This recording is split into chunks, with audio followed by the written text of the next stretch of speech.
નમસ્કાર ખેડૂત મિત્રો, સ્વાગત છે આ બધા મિત્રોનો અમારી યુટ્યુબ ચેનલમાં। તો મિત્રો, અશોકભાઈ પટેલ દ્વારા ફરી એકવાર તારીખ 2 થી લઈ અને 9 મે 2026 સુધીની મોટી આગાહી કરવામાં આવી છે। તો આ તારીખો દરમિયાન ગુજરાતનું હવામાન કેવું રહેશે, સંપૂર્ણ માહિતી જોઈએ તે પહેલાં જે પણ મિત્રો નવા છે તે ચેનલને સબસ્ક્રાઈબ કરી લેજો।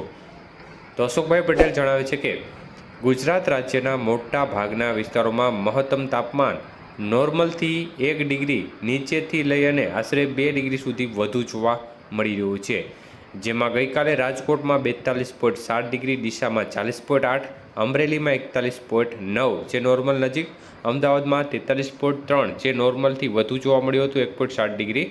તો તે પ્રકારે તાપમાન જોવા મળી રહ્યું છે। ત્યારે હાલ ગુજરાતના મોટા ભાગના વિસ્તારમાં નોર્મલ મહત્તમ તાપમાન 4 થી 5 ડિગ્રી જેટલું વધુ જોવા મળી રહ્યું છે અમુક સેન્ટરોમાં। ત્યારે જાણીતા વેધર એનાલિસ્ટ અશોકભાઈ પટેલ સૌરાષ્ટ્ર, ગુજરાત અને કચ્છ માટે 2 મેથી લઈ અને 9 મે 2026 સુધીની આગાહી કરતા જણાવે છે કે આગાહીના સમયગાળા દરમિયાન પવનો છે તે મુખ્યત્વે પશ્ચિમી દિશાના રહેશે। પવનની ઝડપ આવતીકાલ સુધી 15 થી 25 કિલોમીટર પ્રતિ કલાકની રહેશે અને ત્યારબાદ ઘટાડો થશે અને 5 થી 10 કિલોમીટર પ્રતિ કલાકનો ઘટાડો જોવા મળશે।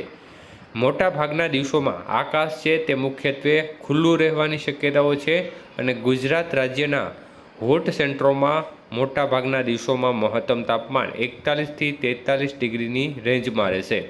આ સાથે 8 અને 9 મે આસપાસ એકાદ બે સેન્ટરમાં તાપમાન 43 ડિગ્રીથી પણ વધુ જવાની શક્યતાઓ વ્યક્ત કરી છે। તો આગાહીના સમયગાળા દરમિયાન મહત્તમ તાપમાનમાં 1 થી 3 ડિગ્રીનો ફેરફાર શક્ય છે, છતાં પણ મોટા ભાગના દિવસોમાં આગાહી કરેલી છે તે રેન્જમાં જ તાપમાન રહેવાની શક્યતાઓ દેખાઈ રહી છે।